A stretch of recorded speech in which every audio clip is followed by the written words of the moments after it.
وہ کون سی ہستی ہے جو میدان محشر میں پیاسوں کو اپنے ہاتھوں سے جام پلائیں گے؟ یعنی یہ سارا میدان محشر اگر اس میں مددگار ہستی کوئی ہے، اعلیٰ حضرت بتاتے ہیں نا کون ہے؟ ٹھنڈا ٹھنڈا میٹھا میٹھا پیتے ہم ہیں پلاتے یہ ہیں، اپنے کرم سے ہم حلقوں کا پلہ بھاری بناتے یہ ہیں۔ قیامت کے دن تو ماں بھی بیٹے کو چھوڑ دے گی نا، مگر ماں جب اکلوتے کو چھوڑے آ آ کہہ کے بلاتے یہ ہیں، باپ جہاں بیٹے سے بھاگے لطف وہاں فرماتے یہ ہیں، جن کے ہاتھ میں کل کنجی ہے مالک کل کہلاتے یہ ہیں۔ تو گویا پیارے آقا علیہ الصلوۃ والسلام کا جو دیدار ہی نہ کر سکے گا، شفاعت کس سے طلب کرے گا؟ پیاسا ہوگا تو پانی کس سے مانگے گا؟ کس سے فریاد کرے گا کہ جناب پل صراط سے پار ہونے کا وقت ہے، سلم سلم کی ڈھارس سے پل سے پار چلاتے یہ ہیں۔ تو نبی پاک صلی اللہ تعالیٰ علیہ وسلم کے بغیر تو کچھ بھی نہیں ہم، یعنی ان کا دامن کرم ملا، ان کی شفاعت ہوئی، انہوں نے کرم کیا تو ہی اپنی جو ہے وہ بیڑا پار لگنا ہے۔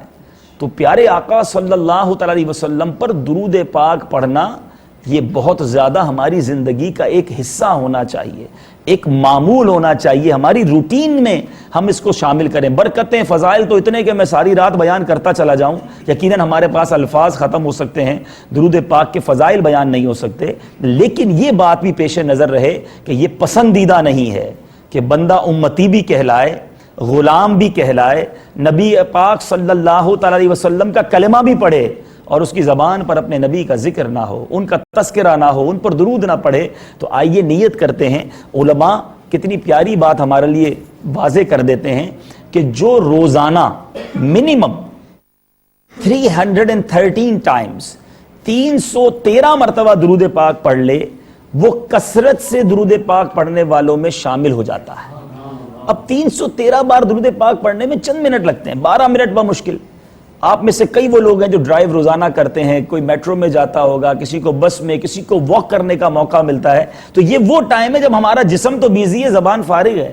تو اگر تسبیح ہاتھ میں ہو اور زبان چلتی رہے تو سینکڑوں ہزاروں بار درود پاک اور اللہ کا ذکر کیا جا سکتا ہے۔ تو اپنی عادت بنائیں اور پھر اس کی برکتیں آپ اپنی لائف میں دیکھیں گے کہ درود پاک پریشانیوں کو دور کرتا ہے، بیماریوں کو دور کرتا ہے، چہرے کی رونق بڑھاتا ہے، رزق میں برکت۔ مطلب یہ تو ایک ایسا ٹاپک ہے کہ بیان کرتے چلے جائیں اور احادیث بیان کرتے چلے جائیں۔ تو میں امید رکھتا ہوں کہ آج ہمارے اس اجتماع کی برکت سے ہم سارے نیت کریں، میں بھی نیت کرتا ہوں، آپ بھی کریں کہ کم از کم روزانہ 313 مرتبہ درود پاک ضرور پڑھیں گے، اور جب جب نبی پاک صلی اللہ تعالیٰ علیہ وسلم کا نام نامی ذکر ہو، باادب ہو کر درود پاک کا نذرانہ ضرور پیش کریں گے۔ صلو علی الحبیب صلی اللہ تعالی علی محمد صلی اللہ علیہ وسلم۔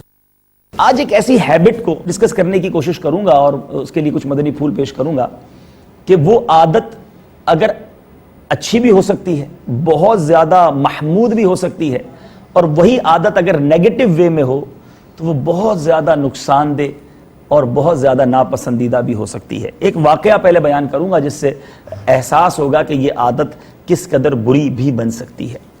عیون الحکایات میں حضرت سیدنا عبد الرحمن بن علی جوزی رحمۃ اللہ تعالی علیہ نے سبق آموز یہ حکایت نقل کی ہے، اور چونکہ یہاں بزنس طبقے سے تعلق رکھنے والے لوگ ہیں تو اس ٹاپک کو میں نے چنا ہے، توجہ آپ کی چاہوں گا کہ کہتے ہیں کہ ایک شخص کے گھر میں ایک عجیب و غریب قسم کی ناگن تھی۔ اس کے گھر کے ساتھ ہی ایک بل بنا ہوا تھا اور اس میں وہ ناگن، بڑا سا ناگ وہ رہتا تھا، وہ انڈا دیتی۔ اچھا، گھر کا مالک، اور وہ انڈا جو تھا وہ سونے کا انڈا ہوتا، روزانہ ایک سونے کا انڈا وہ ناگن دیتی۔ گھر کا مالک بڑا خوش کہ مفت کی دولت مل رہی ہے، کسی کو بتایا بھی نہیں، چپ چاپ وہ ایک ایک انڈا جمع کرنے لگا اور اپنی دولت کو انکریز کرنے لگا۔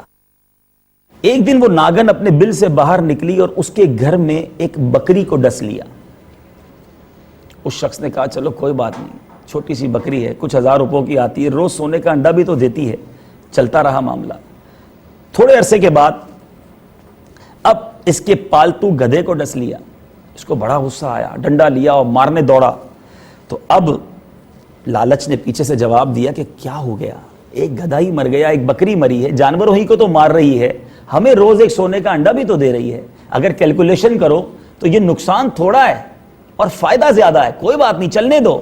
چلتی رہی گاڑی، یہاں تک کہ اس نے اب 1 سال ہو گیا کسی کو کچھ نقصان نہیں پہنچایا, بڑی بے فکری کی لائف تھی, نقصان جانوروں کا نقصان بھی گھر والے بھول گئے. اب اچانک وہ ناگن بل سے باہر نکلی اور اس نے اس گھر کے ایک غلام کو ڈس لیا. اب وہ غلام نے مالک کو مدد کے لیے پکارا, مگر وہ پکار ہی سکا, زہر اتنا شدید تھا کہ وہ مر گیا اور اس کی کوئی مدد نہ کر سکا. اب اس زہر اتنا شدید تھا کہ جسم بھی پھٹ گیا اور وہ شخص مر گیا. اب اس کو فکر ہوئی کہ کہیں یہ میرے گھر والوں کو بھی نہ ڈس لے, پیسے تو دے رہی ہے لیکن یہ تو آج میرے پہلے جانور کو ڈسا تھا, اب غلام کو ڈس لیا, اب میرے گھر والوں کو نہ ڈس لے.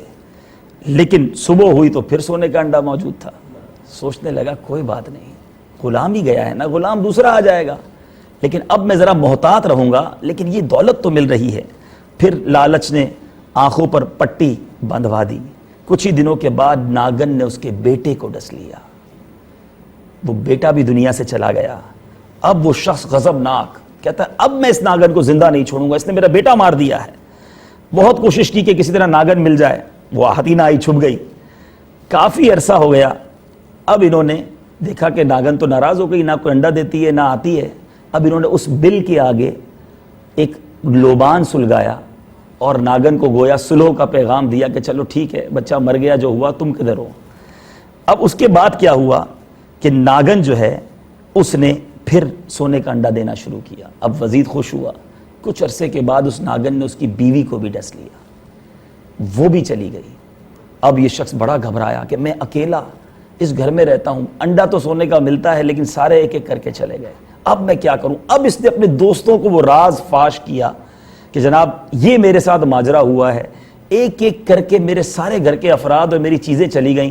تو وہ دوستوں نے کہا بے وقوف, پہلی باری میں اس کو مار دیتا, لالچ میں تم نے سب گوا دیا. اب دوستوں نے تو سمجھایا, لیکن کچھ عرصے کے بعد اس ناگن نے ہیرے کا انڈا دیا. یہ سوچنے لگا عادت بدل گئی ہے, پہلے سونا دیتی تھی اب ہیرا دے دیا ہے, اب لگتا ہے یہ کسی کو ڈسے گی نہیں, چلو ہیرے جمع کرتے ہیں. کچھ عرصہ ہیرا جمع ہوتا رہا اور آخر کار اس ناگن نے اس کو بھی ڈس لیا اور وہ سونے کا بھرا ہوا برتن کراتے ہوئے اپنے رشتہ داروں کو یہ حوالے کرتے ہوئے مرا کہ آج کے دن میرے نزدیک اس مال کی کوئی قدر و قیمت نہیں ہے, کیونکہ اب یہ دوسروں کا ہو جائے گا اور میں خالی ہاتھ رہ جاؤں گا. کچھ ہی دیر کے بعد اس کا انتقال ہو گیا. پیارے اسلامی بھائیوں, یہ عیون الحکایات عبد الرحمن ابن جوزی نے ایک کتاب لکھی, اور اس کے بعد اس کتاب میں یہ واقعہ لکھنے کے بعد علماء کرام بتاتے ہیں کہ اس واقعے سے سبق کیا ملا, یہ حکایت کیوں نقل کی گئی. سبق یہ ملا کہ انسان کو مال و دولت کی جو حرص ہے, جو لالچ ہے, وہ بعض اوقات ایسے غلط فیصلے کرواتی ہے کہ نقصان نظر آ رہا ہوتا ہے, بندہ کہتا ہے بعد میں ٹھیک کر لوں گا, ابھی پیسے کما لوں بعد میں ٹھیک کر لوں گا, بس یہ کام ہو جائے پھر ٹھیک کر لوں گا. اور یہ ڈیلینگ ایک وقت آتا ہے کہ اس کا سب کچھ برباد ہو جاتا ہے. درست فیصلے کرنے کے مواقع ملتے ہیں مگر پیسے کی جو ہوس ہے وہ اسے تباہ و برباد کر دیتی ہے. کہتا ہے نا شاعر, دیکھے ہیں یہ دن اپنی ہی غفلت کی بدولت, سچ ہے کہ برے کام کا انجام برا ہے. اب جو ٹاپک ہے میرا وہ یہی لالچ ہے. اس کو حرص بھی کہتے ہیں, جو لالچی ہوتا ہے اس کو حریص بھی کہتے ہیں. یاد رکھیے حرص جو ہے وہ 3 قسم کی ہوتی ہے. ایک بری حرص ہے, ایک مباح ہے جائز ہے, اور ایک اچھی حرص ہے, اچھی لالچ ہے. اب اچھی لالچ کہاں سے آ گئی اس کو بھی میں عرض کرتا ہوں, لیکن جو حرص مباح ہے وہ کیا ہے. لیکن ایک بات کلیئر کروں کہ حرص سے بچ کوئی نہیں سکتا.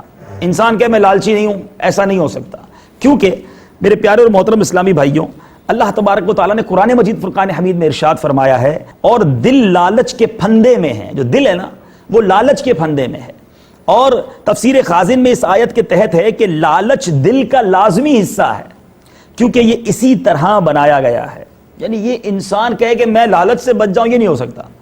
اب لالچ یا حرص کو کسی اور طرف مولڈ کر دے, اپنی اس جو فطرت ہے اس کو کس طرف لے جائے, آج میرا ٹاپک یہ ہے, تاکہ ہم اپنی اس لائف کو اچھی طریقے سے گزارنے میں کامیاب ہو جائیں. یہ یاد رکھیے, ہم سب کی جو لائف ہے وہ ایک لمیٹڈ لائف ہے. یہ تو ہم سب مانتے ہیں کہ ہم نے جانا ہے دنیا میں, ایک وقت ہم سب نے چلے جانا ہے, اور وہ وقت ہم میں سے کسی کو نہیں پتا.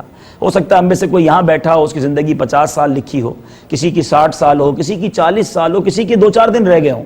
گویا ہم سب کے ہاتھ میں کوئی برف کا بلاک ہے جو ڈے بائی ڈے پگھل رہا ہے، مجھے اور آپ کو یہ پتا نہیں کہ کتنی دیر برف پگھلنے میں باقی ہے۔ تو اب انسان جو لالچی ہوتا ہے، جو دنیا کی لالچ میں گرفتار ہوتا ہے، جو پیسے کمانے کی لالچ میں گرفتار ہوتا ہے، اس کا مائنڈ سیٹ کیا ہوتا ہے؟ یار مرنے سے پہلے جتنا گین کر سکتا ہوں گین کر لوں، جتنا کما سکتا ہوں کما لوں۔ اور گناہوں کے بھی کچھ لالچی ہوتے ہیں، گناہوں کی ہرس ہوتی ہے، ہر گناہ کرنے کا شوق ہوتا ہے۔ یعنی جناب کوئی نیا طریقہ گناہ کرنے کا آیا، کوئی نیا گناہ کرنے کا اڈا کھلا، کوئی نیا گناہ کرنے کا کلب بنا، یار یہ بھی دیکھتے ہیں، یہ کام بھی کرنا ہے، گویا اس کا جی نہیں بھرتا۔ اب میں آپ کو کچھ ہرس کی تعریف بیان کر دوں تاکہ یہ کلیئر ہو جائے۔ کسی چیز سے جی نہ بھرنے اور ہمیشہ زیادتی کی خواہش رکھنے کو ہرس کہتے ہیں، یعنی جی نہ بھرے اور حل میں مزید اور بڑھ جائے، یہ ہرس ہے۔ اور میں نے جیسے بتایا کہ لالچ جو ہے اس کے بغیر چارہ بھی نہیں ہے۔ ہرس کی 3 قسمیں ہیں، ایک محمود یعنی اچھی، ایک مباح یعنی جائز، اور ایک مذموم یعنی بری۔ اب اچھی ہرس کیا ہے؟ اگر کسی کو نمازوں کی ہرس ہے، وہ نوافل پڑھی جاتا ہے، اس کا جی نہیں بھرتا نوافل پڑھنے سے۔ کسی کو تلاوت قرآن کی ہرس ہے، وہ قرآن کی تلاوت ہی کیے جاتا ہے۔ نیکیوں کی ہرس ہے، اللہ تبارک و تعالیٰ کی عبادت کی ہرس ہے، تو وہ کمائے چلا جاتا ہے۔ اسی طرح ایک مباح ہرس بھی ہوتی ہے، اور مباح جو کام ہوتا ہے جائز کام۔ اب چونکہ کاروباری بیٹھے ہیں تو بہت آسانی سے سمجھیں گے کہ یہ مباح جو کام ہوتے ہیں نا، یہ نیوٹرل ہوتے ہیں، کریں یا نہ کریں کوئی گناہ نہیں ہے، ثواب بھی نہیں ہے۔ لیکن انہی کاموں کے ساتھ، یعنی اگر آپ نیوٹرل گاڑی کو آگے دھکا دیں تو وہ آگے جاتی ہے، اور پیچھے کی طرف دھکا دیں تو پیچھے آ جائے گی۔ بالکل اسی طرح اگر مباح کاموں کے ساتھ اچھی نیتیں لگا دی جائیں تو کام تو مباح تھا، مگر گڈ انٹینشنز کے بعد یہ مباح کام بھی ثواب بن جاتا ہے۔ اور مباح کام ہی یعنی جائز کام کو اگر آپ بری نیتیں لگا دیں تو یہی مباح کام گناہ ہو جاتا ہے۔ تو اب کچھ لوگوں کو مباح ہرس ہوتی ہے، کھانا کھانے کی ہرس ہوتی ہے، اچھے کپڑے پہننے کی ہرس ہوتی ہے، خوشبو لگانے کی ہرس ہوتی ہے، اچھی گاڑی رکھنے کی ہرس ہوتی ہے۔ تو یہ ہرس ناجائز نہیں ہے، لیکن اگر اس کے ساتھ بیڈ انٹینشنز بھی ہیں، بری نیتیں بھی ہیں، خوشبو لگاتے وقت یہ خیال کہ جناب ذرا لوگ میری واہ واہ کریں، اچھے کپڑے پہنوں گا تو لوگوں میں ذرا میں اپنا مرتبہ بنے گا، لوگ پوچھیں گے کہاں سے یہ خریدا، یہ لوگ مجھ سے تھوڑا کمتر ہوں، میری گاڑی اچھی ہوگی تو میں ذرا روب دکھا سکوں گا۔ اب وہ تھی ساری چیزیں جائز، لیکن بری نیتوں کے ساتھ یہ تمام چیزیں اب گناہ میں، تکبر میں، ریاکاری میں جا کر بندہ پھنس جائے گا۔ روایتوں میں آتا ہے عطر لگانا، اب مثال دے لیتے ہیں، اس بات کو مزید کلیئر اس لیے ہو جائیں گے، آپ کے دعوت اسلامی کے جو مدنی چینل کو دیکھتے ہیں ان کو یہ بار بار ہو سکتا ہے کوسچن ذہن میں آتا ہو کہ نیتوں پر بڑی بات کی جاتی ہے۔ امیر اہل سنت اپنے مدنی مذاکروں سے پہلے، اپنے بیانات سے پہلے کہ اچھی نیتیں کر لیجئے، اچھی نیتیں کر لیجئے، تو یہ کیوں کروائی جاتی ہیں؟ تو وجہ یہی ہے کہ ہمارا مائنڈ سیٹ بن جائے۔ آپ میں سے کئی لوگ آج چونکہ اچھی محفل میں آئے، خوشبو لگا کر آئے ہوں گے، اور اچھی بات ہے، لیکن اگر خوشبو لگاتے وقت کوئی یہ نیت کرتا ہے کہ جناب لوگوں میں ذرا سپیریئر ہو جاؤں، میرا نام ہو جائے، لوگ مجھ سے جناب پوچھیں کہاں سے عطر لیا ہے، یا اس طرح تکبر کی نیت سے وہ خوشبو لگائے، روایتوں میں آتا ہے جو اس لیے خوشبو لگائے تو اس کی خوشبو قیامت کے دن مردار کی بدبو میں تبدیل ہو جائے گی۔ اور اسی طرح خوشبو ہی لگا رہا ہے مگر یہ نیت کرے کہ میرے آقا صلی اللہ تعالی علیہ وسلم کی سنت مبارکہ ادا کر رہا ہوں، میرے مسلمان بھائیوں کو خوشبو پہنچے گی تو انہیں فرحت پہنچے گی، میرے جسم سے پسینے کی بو جو نکلتی ہے اس سے ان کو تکلیف نہیں ہوگی۔ اب یہی خوشبو لگانا اس کے لیے ثواب، سنت اور نیکیوں بھرا کام ہو گیا۔ تو پتہ کیا چلا کہ مباح کام میں کوئی بھی جائز کام آپ کر رہے ہیں، آپ ایون کھانا کھائیں، آپ بزنس کریں، آپ گاڑی ڈرائیو کریں، اگر ان تمام کاموں میں امیر اہل سنت بار بار انفسائز اسی لیے کرتے ہیں اچھی نیتوں پر کہ مباح کام کے ساتھ اگر اچھی نیتیں لگا دی جائیں تو مباح کرتے، یعنی ہم کھانا کھاتے ہیں روزانہ، پیٹ بھرنے کے لیے کھاتے ہیں، بھوک لگی اس لیے کھا رہے ہیں، اب کھانا کھانے میں بظاہر کوئی ثواب نہیں اور گناہ بھی نہیں ہے، لیکن یہی کام ثواب کیسے بن سکتا ہے؟ یعنی دوسرے لفظوں میں بزنس مین بیٹھے میں کہوں کہ یار یہ کام کریں گے تو ملنا کچھ نہیں، لیکن اس کے ساتھ یہ اضافہ کر لیں تو پروفیٹیبل ہو جائے گا، تو آپ کہیں گے یار وہ کام پہلے بتاؤ۔ تو جو کام جائز ہیں، جو ڈیلی ہم کرتے ہیں، اگر ان میں اچھی نیتوں کا اضافہ کر لیا جائے تو ان میں سے کئی کام عبادت بن جاتے ہیں۔ علماء فرماتے ہیں جو اس نیت سے رات کو سوئے کہ میں سو اس لیے رہا ہوں کہ میں فجر پر یا تہجد پر قوت حاصل کروں گا، ساری رات سوتا رہے، ساری رات سونے پر عبادت کا ثواب ملتا رہے گا۔ ہم روز سوتے ہیں لیکن کوئی نیت نہیں ہوتی ساتھ، کھانا روز کھاتے ہیں اگر اس لیے کھا رہا ہے کہ پیٹ بھر جائے گا، ذرا لذت مل جائے گی، آج چکن کھا رہا ہوں، تو کوئی نیکی نہیں ہے. لیکن اگر اس لیے کھائے کہ اس کھانے سے جو قوت ملے گی, جو اسٹرینتھ ملے گی, اس اسٹرینتھ کو اللہ کی عبادت پر صرف کروں گا, نماز پڑھنے پر طاقت ملے گی, سیدھے ہاتھ سے کھاؤں گا, سنت کے مطابق بیٹھ کر کھاؤں گا, کھانا کھا کر پہلے اور بعد کی دعا پڑھوں گا, اگر یہ چند نیتیں چند سیکنڈز میں نے کہہ دیں, لیکن یہ کھانا بھی اس کے لیے عبادت بن جائے گا. تو چونکہ یہ مباح جو کام ہے امیر اہل سنت, اور یہ کس کو آئیں گے, یہ کون کرے گا؟ بات وہی آ گئی کہ جس کو نیکیوں کی لالچ ہوگی, وہ چاہے گا کہ میرے مباح کام بھی نیکیاں بن جائیں. پانی میں روز پیتا ہوں, کوئی ثواب نہیں ہے. اگر یہی پانی بسم اللہ شریف پڑھ کر سنت کے مطابق بیٹھ کر 3 سانسوں میں پی رہا ہوں, تو اب یہ پانی بھی پی رہا ہوں, پیاس بھی بجھ رہی ہے, سنت کا ثواب بھی مل رہا ہے. تو یہ اچھی نیتیں جو ہیں اگر ہم سیکھ لیں, پیارے آقا صلی اللہ علیہ وسلم کے طریقے سیکھ لیں, اور یہ جب ہی ہو سکتا ہے کہ جب ہمارا یہ مائنڈ سیٹ بن جائے کہ زندگی تھوڑی ہے, ٹائم از لمیٹڈ, اسی وقت میں میں ارننگ کر لوں. یعنی مثال کے طور پہ ہم کسی ایسی جگہ جائیں جب بزنس کا سیزن لگا ہوا ہو, اور ہمیں کوئی کہے کہ جناب 2 مہینے کمانے کے لیے جتنا کمانا ہے کما لو, پھر یہ سیزن چلا جائے گا. تو ہم اس 2 مہینے میں بہت کوشش کرتے ہیں کہ سیزن کو گین کر لیں, جتنا چاہے وقت دے دیں, اس میں فیملی کو بھی ٹائم کم دیں گے, نیند بھی کم کریں گے کہ یار 2 مہینے بعد آرام کر لوں گا, یہ 2 مہینے میں بزنس اچھا کر لوں, ارننگ زیادہ ہو جائے, پھر آرام ہے. تو بالکل یہ لائف ایسی ہے میرے پیارے اسلامی بھائیوں. الذی خلق الموت والحیات لیبلوکم ایکم احسن عملا. موت اور زندگی کو اس لیے پیدا کیا کہ دیکھیں تم میں سے کس کا کام اچھا ہے. ہمیں بھیجا ہی اسی لیے گیا ہے. یہ 50 60 70 ایئرز وی ڈونٹ نو, ہم میں سے کسی کو نہیں پتا. اگر 70 ایئرز بھی ہیں تو لمٹ ہے نا, اس 70 ایئرز کے بعد اس کا رزلٹ اناؤنس ہوگا, اور پھر اس کی جو ارننگ ہوگی اس کا ریوارڈ ملے گا, اس کا ثمرہ ملے گا. تو حرص ہونی ضرور چاہیے, لالچ ہونی ضرور چاہیے, مگر لالچ اس دنیا میں رہ کر آخرت میں کچھ کما کر جانے کی لالچ ہونی چاہیے, نیکیوں کرنے کی لالچ ہونی چاہیے. آج پرابلم یہ ہے کہ آج ہمیں مال کمانے کی لالچ ہے, آج دنیا بنانے کی لالچ ہے. آج ایسا فیل ہوتا ہے, بندہ سوچتا ہے بس 5 سال میں یہ کر لوں, 10 سال میں یہ کر لوں, بس جلدی جلدی کچھ کر لوں. واقعی جلدی جلدی کچھ کیجئے, مگر موت کی تیاری کیجئے, آخرت کی تیاری بھی کیجئے. فقط دنیا تیار کرنے کی فکر نہ کیجئے. یہ دنیا تو اللہ تعالیٰ نے ہم میں سے کئیوں کی اچھی بنا دی, لیکن یہاں ہمیں اور آپ یہ سوچیں, دنیا کا گھر اچھا ہو, ہوادار ہو, کشادہ ہو, اس کی ہم سب کو فکر ہے. 2 بیڈروم ہال ہے تو 3 بیڈروم ہال ہو جائے, کوئی ولا ہو جائے, کوئی اچھا ہو جائے, مگر قبر کیسی ہوگی اس کی کس کو فکر ہے؟ اور یہ دنیا میں رہ کے ہی فکر کرنی ہے, مرنے کے بعد چانس نہیں ملنا. مولا علی کرم اللہ تعالی وجہ الکریم فرماتے ہیں دنیا دار العمل ہے, آج ایکشن کا دن ہے, ٹمورو جو ہے وہ کل کا دن ایکشن کا نہیں ہوگا, وہ حساب کتاب کا, اکاؤنٹیبلٹی کا دن ہوگا.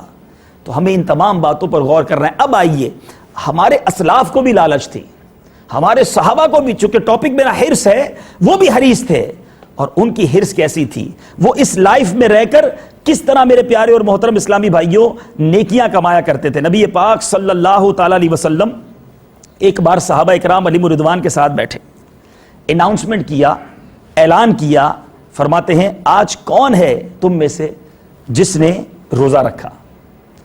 صدیق اکبر رضی اللہ تعالیٰ عنہ کھڑے ہوئے, یا رسول اللہ صلی اللہ علیہ وسلم آج میں نے روزہ رکھا ہے. اسٹیٹس کیا ہے؟ افضل البشر بعد الانبیاء, تمام انبیاء کے بعد سب سے افضل ہستی سیدنا صدیق اکبر رضی اللہ تعالیٰ عنہ, قطعی جنتی, عشرہ مبشرہ میں ہیں, خلیفۃ المسلمین ہیں, میرے آقا کے چہیتے صحابی ہیں. ہم اور آپ تو تھوڑی نیکیاں کر لیں تو سیٹسفیکیشن, ارے میں نے حج بھی کر لیا ہے, میں 5 ٹائم نماز پڑھتا ہوں, میں زکوٰۃ پوری نکالتا ہوں, اب اندر سے صدا آنے لگتی تو بڑا نیک ہو گیا ہے, تیرا بہت ہے, تھوڑا بہت چلتا ہے. انسان جب تھوڑی سی نیکیاں کر لے تو اب گناہوں پہ اندر سے سیٹسفیکیشن کی آواز آنا شروع ہو جاتی ہے. کوئی بات نہیں, کاروبار میں اونچ نیچ چلتی ہے, تو زکوٰۃ بھی تو پوری دے دیتا ہے, تو حج بھی تو ہر سال کر لیتا ہے, تو نے پچھلے سال غریب کی بھی مدد کی تھی.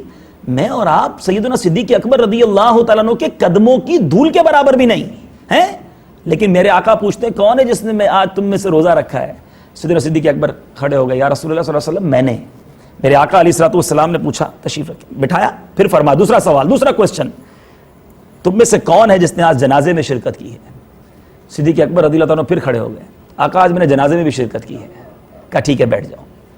ارشاد فرمایا اچھا تم میں سے کون ہے جس نے آج مسکین کو کھانا کھلایا ہے؟ سیدنا صدیق اکبر رضی اللہ عنہ پھر کھڑے ہو گئے, کہتے آقا آج میں نے مسکین کو بھی کھانا کھلایا ہے. یہ کیا تھا؟ پھر آقا علیہ السلام نے چوتھا سوال کیا, تم میں سے کون ہے جس نے آج کسی مریض کی عیادت کی ہے؟ سیدنا صدیق اکبر رضی اللہ عنہ پھر کھڑے ہو گئے, کہتے ہیں آج کے دن آقا میں نے مریض کی بھی عیادت کی ہے. میرے آقا علیہ الصلوۃ والسلام نے فرمایا کہ جس میں یہ خصلتیں جمع ہو جائیں وہ جنت میں داخل ہوگا. اب یہ مسلم شریف کی حدیث میں نے آپ کو سنائی. اتنا بڑا اسٹیٹس, ایک ہی دن میں روزہ بھی رکھ رہے ہیں, مسکین کو کھانا بھی کھلا رہے ہیں, جنازہ میں بھی شرکت ہو رہی ہے, مریض کی بھی عیادت ہو رہی ہے. کیا تھا؟ ٹائم از شارٹ, گین کرنا تھا ان کو. یہ روزانہ کو یوز کرتے تھے, ڈیلی بیسس پر پلان بنتا تھا. آج میرے اور آپ کے بھی پلان بنتے ہیں, واٹ ٹو ڈو. ہمارے کمپیوٹر میں, ہمارے لیپ ٹاپ میں, ہمارے سیکرٹری کے پاس ہمارے کل کے کام لکھے ہوتے ہیں.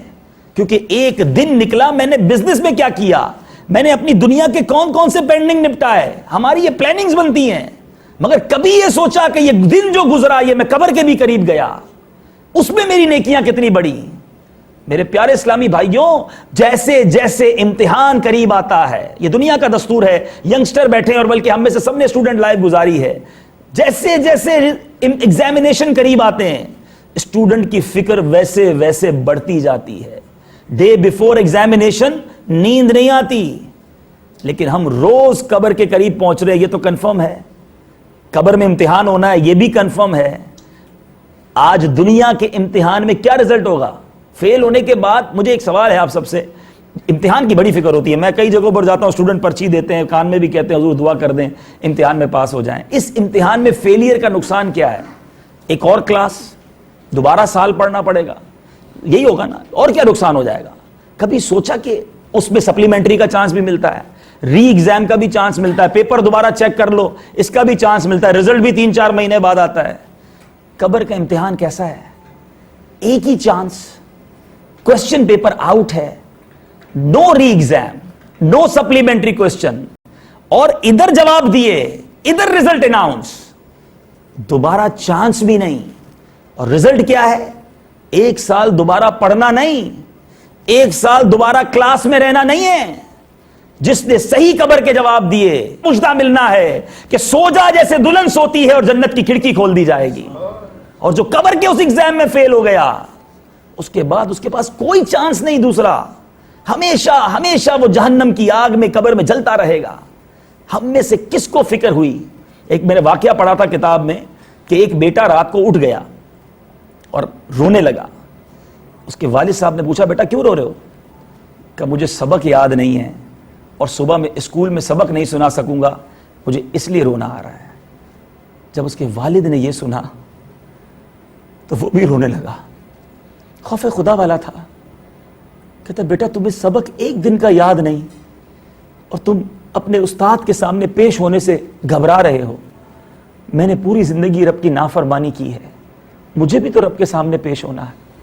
تمہارے استاد کو تو سمجھایا جا سکتا ہے, تمہارے استاد کو تو ڈاج دیا جا سکتا ہے, وہاں تو فرشتے ہوں گے, اپنی کوئی بات کو میں چھپا نہیں سکوں گا, یہ انکار نہیں کر سکوں گا کہ میں نے گناہ نہیں کیا. اس دن میرا کیا بنے گا؟ میں نے اور آپ نے سب کو ایک امتحان دینا ہے. خدا را یہ لائف کو غنیمت جانیے. آپ کاروبار کیجئے, آپ بزنس کیجئے, مگر آخرت کو نہ بھولیے. یعنی اگر میں آپ کو یوں کہوں کہ آپ کے پاس چند سال ہیں, پریورٹی کے کام پہلے کر لیجئے, تو پریورٹی تو یہی ہے نا کہ ہماری آخرت بہتر ہو جائے. دنیا بہتر بناتے بناتے آخرت برباد ہو گئی تو ہم کدھر جائیں گے؟ دوسرا واقعہ سنیے. آپ نے سیدنا ابوبکر صدیق رضی اللہ تعالیٰ عنہ کی وقت کی قدر اور حرص دیکھی نیکیوں کی. امیر المومنین سیدنا عمر فاروق رضی اللہ تعالیٰ عنہ کے بارے میں آتا ہے. آپ بھی کیسے صحابی؟ عشرہ مبشرہ ہیں, قطعی جنتی ہیں. میرے آقا فرماتے جس گلی سے عمر گزر جائے اس گلی سے شیطان نہیں گزرتا. ایسا مرتبہ ہے, سیٹسفیکشن پھر بھی نہیں ہے. فرماتے جب آپ پر حملہ ہوا اور آپ شدید زخمی ہو گئے, بے ہوشی کے عالم میں چلے گئے, صحابہ اکرام علیہم الرضوان اٹھانا چاہ رہے ہیں, آپ کو ہوش نہیں آ رہا. کسی صحابی نے کہا کہ ان کو نماز کے نام پر اٹھاؤ, یہ نماز کے نام پر اٹھ جائیں گے. اعلان کیا صحابی نے امیر المومنین نماز. یہ سن کر فاروق اعظم رضی اللہ عنہ اٹھ گئے اور فرمایا اللہ کی قسم جو نماز ترک کرے اس کا اسلام میں کوئی حصہ نہیں. پھر آپ نے زخمی حالت میں بھی نماز ادا فرمائی. آج سر میں درد ہو تو روزہ ختم, طبیعت بہتر نہیں تو نماز نہیں پڑھنی, ارے بعد میں رات کو مل کے ساری پڑھ لیں گے. یہ وہ لوگ ہیں جنہوں نے جنت کا اعلان مجدہ سن لیا تھا, مجھے اور آپ کو نہیں پتا.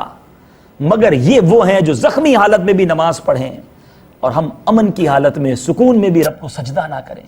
اللہ نے سب کچھ دیا مگر میں مالک کا شکر ادا نہ کروں، اس کی بارگاہ میں سجدہ نہ کروں، اس سے بڑی نافرمانی کیا ہے؟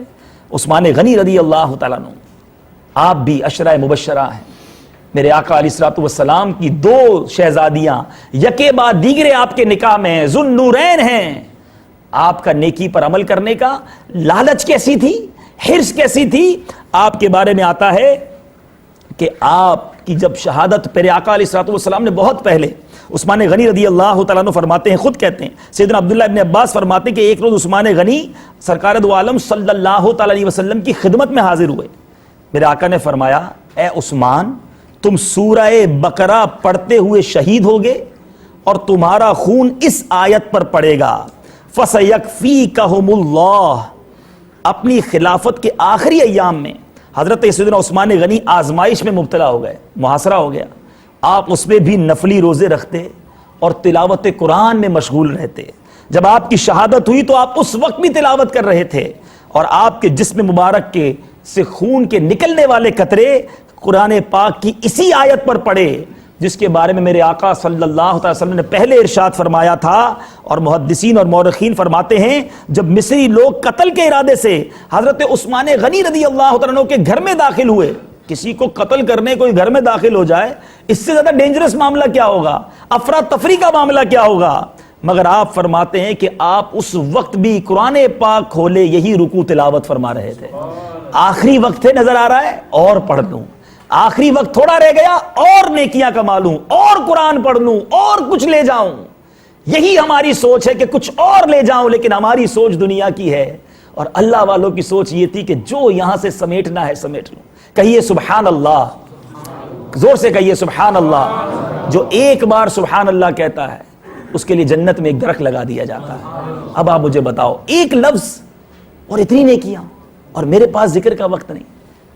چوٹ کرنے کے لیے کہتا ہوں، اگر یہ اناؤنس کر دیا جائے جو ایک بار سبحان اللہ کا 1 درہم ملے گا، اب کتنی بار کہیں گے؟ شاید سارے کام چھوڑ کر یہی کرتے رہیں گے۔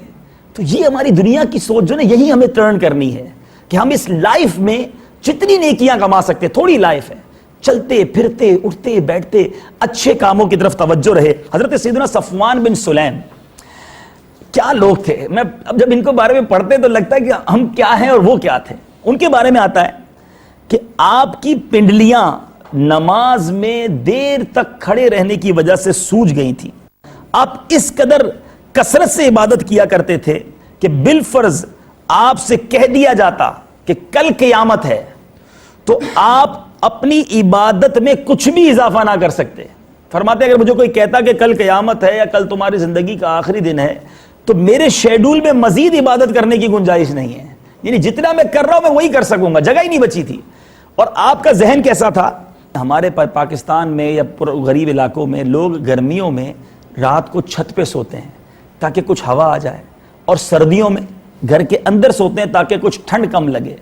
آپ فرماتے ہیں کیونکہ رات عبادت میں گزارنی ہوتی تو جب سردیوں کی راتیں آتی تو آپ کمرے کی چھت پر چلے جاتے ہیں تاکہ ٹھنڈ سونے نہ دے اور عبادت میں ساری رات گزر جائے، اور جب گرمیوں کے دن آتے تو آپ اپنے کمرے میں آ کر بند ہو جاتے تاکہ گرمی سونے نہ دے اور اللہ کی عبادت میں رات صرف ہو جائے، کیونکہ راتیں تھوڑی ہیں، لمحات تھوڑے ہیں، عبادت میں گزر جائیں، میں کچھ لے کر چلا جاؤں۔ میرے پیارے اسلامی بھائیوں، یہی ہمارے اسلاف کا طریقہ ہے، اور یہی الحمدللہ عز و جل دعوت اسلامی ہمیں سوچ فراہم کرتی ہے۔ بیزی لائف ہے ہماری، ہم نے اپنی لائف کے کچھ ایمز اینڈ آبجیکٹس بنا لیے ہیں، لیکن یہ طے ہے کہ ہم مسلمان ہیں، ہمارا یہ ایمان ہے کہ ہم نے جانا ہے۔ یہ دنیا ہمارا مسکن نہیں ہے، it is not over last destination. ہم یہاں پر مسافر ہیں، اصل ڈیسٹینیشن کچھ اور ہے۔ کبھی بھی بورڈنگ، جو آپ میں سے سارے ٹریولرز ہیں، آپ جب بورڈنگ لاؤنج میں ہوتے ہیں تو اس میں ریسٹ نہیں کرتے، اس بورڈنگ لاؤنج میں گم نہیں ہو جاتے، آلویز کانشیس ہوتے ہیں کہ اناؤنسمنٹ کہیں میری فلائٹ نہ ہو جائے۔ تو یوں سمجھیے کہ ہمارے ہاتھ میں جب ہم پیدا ہوئے تھے تو جانے کا بورڈنگ کارڈ دے دیا گیا ہے، اور ہم سب اس وقت بورڈنگ لاؤنج میں ہیں، کبھی بھی فلائٹ اناؤنس ہو سکتی ہے۔ So be conscious, be ready for take of.